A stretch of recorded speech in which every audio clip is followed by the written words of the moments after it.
Hey everybody, this is John Hope Bryant. This is a slightly different format.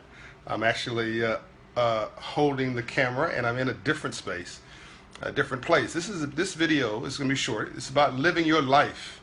This is about living your passion. This is about showing up for yourself.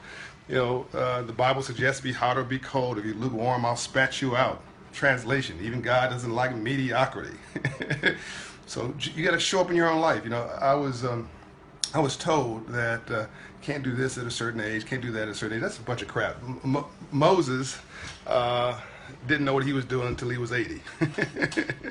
And Ambassador Andrew Young is 83, maybe 84 years old. His birthday was yesterday. He's still doing 200,000 air miles a year, living his life, changing the world. My man Quincy Jones' birthday is on Monday. He's close to Ambassador Young, and it doesn't wear wide ties. What I mean by that, only old guys wear wide ties. Quincy wears nice crisp ties, but he is in the moment. So what's my crisp tie? What's my crisp tie statement? I was told that you couldn't race cars at a certain age. Couldn't be a race car driver. That was a fantasy. Well, I decided to become a race car driver. So everybody knows my professional passions. You know Operation Hope. You know what I do, trying to eradicate poverty and change our world. And that's what I do. That's what I'm all in for that. But at 50, I decided to become an elite athlete. I didn't know how serious this thing was, but I have a full competition racing license, and I'm now sitting in my simulated racing room. So I'm gonna give you a little tour. That's not a toy, folks. That's a full-on, so give you a good angle, racing simulator. And it is what I drive when I can't get to a racetrack. I'll be racing in April, hopefully in South Africa if that holds.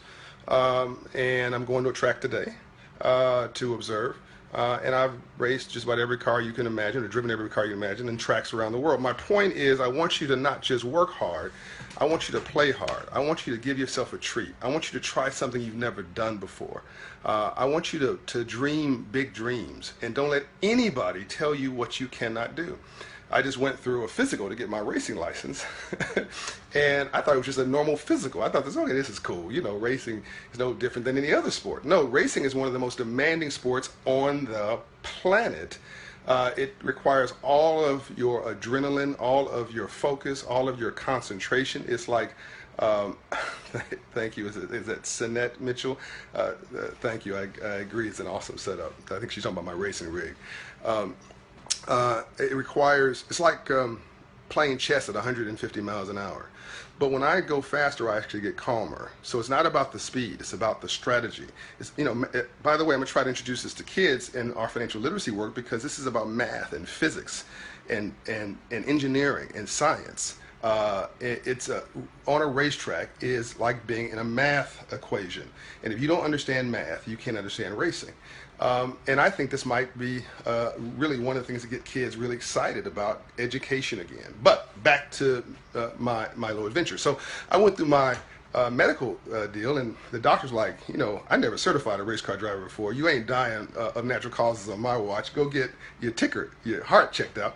So I went to go get a heart examination, and these guys are like, we never examined a race car driver before. We've examined giving people, certification to be a helicopter flyer or a pilot or a airline pilot.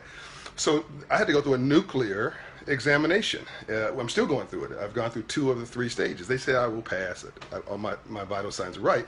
But my point is, they said this is like flying a plane. It's that serious. And this racing simulator is like a flight simulator in its seriousness. It actually literally translates what's happening on a real racetrack, right? So every bump, every curve is laser scanned.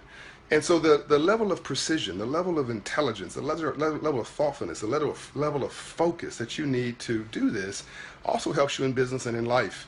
And it breeds confidence. It was Paul Newman who actually inspired me originally.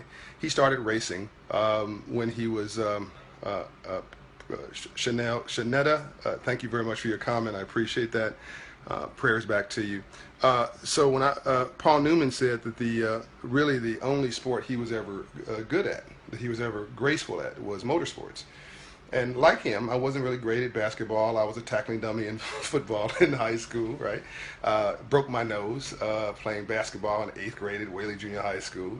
Ran into somebody's chest. But I got in a race car, and I just became very calm and very centered. I became one with the car and one with the road.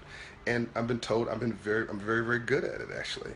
So I'm lucky to find a sport that I'm good at. I'm elegant at motorsports, at race car driving, right?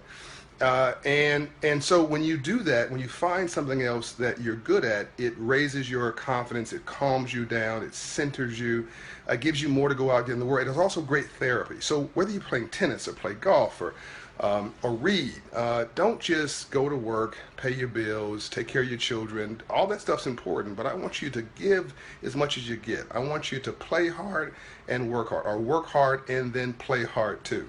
So look, this is a short video. This is really about living your dreams and your passion. It's a little window into my world. I hope you enjoyed hanging out with me on the racetrack, and I'll check you out later. Live your dreams. Don't live your life 1 to 5. That's mediocrity. Don't live your life 5 to 7. That's entertainment. Live your life 8 to 10. That's excellence. Peace out.